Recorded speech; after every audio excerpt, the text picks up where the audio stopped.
राजस्थान की धरती वीरता, कला और आत्मसम्मान की अनगिनत कहानियों से भरी हुई है।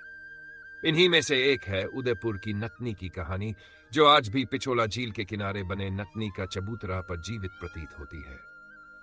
बहुत समय पहले जब महाराणा उदय सिंह उदयपुर शहर की स्थापना कर रहे थे, तब पिछोला झील के किनारे एक भव्य किले का निर्माण चल रहा था। इसी दौरान एक दिन एक नतनी अपने दल के साथ वहां पहुंची। रस्सी पर चलने और अद्भुत करतब दिखाने की उसकी कला दूर दूर तक प्रसिद्ध थी। महाराणा ने जब उसे रस्सी पर संतुलन बनाते और अद्भुत खेल दिखाते देखा, तो वे उसकी कला से अत्यंत प्रभावित हुए। महाराणा ने उसकी प्रशंसा करते हुए कहा, यदि तुम पिछोला झील के ऊपर बंधी रस्सी पर चलकर अपनी कला का प्रदर्शन करोगी, तो मैं तुम्हें सोने से तोलकर इनाम दूंगा। यह चुनौती अत्यंत कठिन थी। झील का पानी गहरा था, तेज हवा चल रही थी और इतनी ऊंचाई पर रस्सी पर संतुलन बनाए रखना किसी के लिए भी प्राणघातक हो सकता था। नतनी ने बिना किसी झिझक के ये चुनौती स्वीकार कर ली, लेकिन उसने महाराणा से एक शर्त रखी।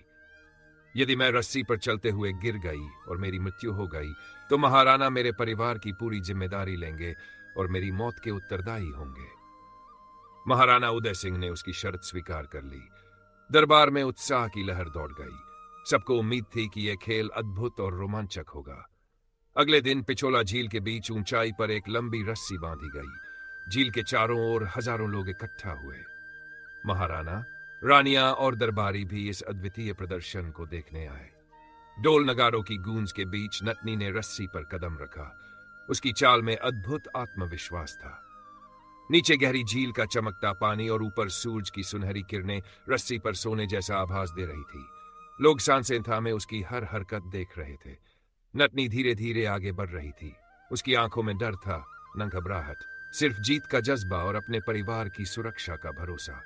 लेकिन कहते हैं कि दरबार में कुछ लोग उसे इतना बड़ा इनाम मिलते नहीं देखना चाहते थे। जैसे ही नतनी रस्सी के बीचों बीच पहुंची, अचानक उसके छोटे बच्चे के रोने की आवाज आई। कहा जाता है कि किसी दरबारी ने उसके बच्चे को जानबूझकर डराया या चोट पहुंचाई थी। मां का दिल बच्चे की पुकार सुनकर कांप उठा। उसकी नजर झील के किनारे अपने बच्चे की ओर चली गई। बस एक पल का यह ध्यान भटकना घातक सिद्ध हुआ। रस्सी पर उसका संतुलन बिगड़ा और पल भर में वह पिछोला झील की गहराई में गिर गई। चारों ओर लोगों की चीखें गूंज उठी। नतनी की मृत्यु से पूरा दरबार स्तब्ध रह गया। महाराणा उदय सिंह को गहरा पछतावा हुआ। उन्होंने तुरंत उसके परिवार की देखभाल का आदेश दिया और उसकी आत्मा की शांति के लिए विशेष पूजा करवाई। नतनी की याद में उसी स्थान पर एक स्मारक बनाया गया, जिसे आज नतनी का चबूतरा कहा जाता है। यह चबूतरा आज भी पिछोला झील के किनारे खड़ा है, जो उस वीरांगना के साहस, कला और आत्मसम्मान की गवाही देता है। उदयपुर की नतनी हमें यह सिखाती है कि कला का असली सम्मान केवल साहस और आत्मसम्मान से जुड़ा है।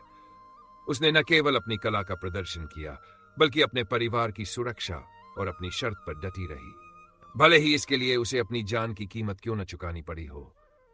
कहानी पसंद आई हो तो चैनल को सब्सक्राइब करें। धन्यवाद।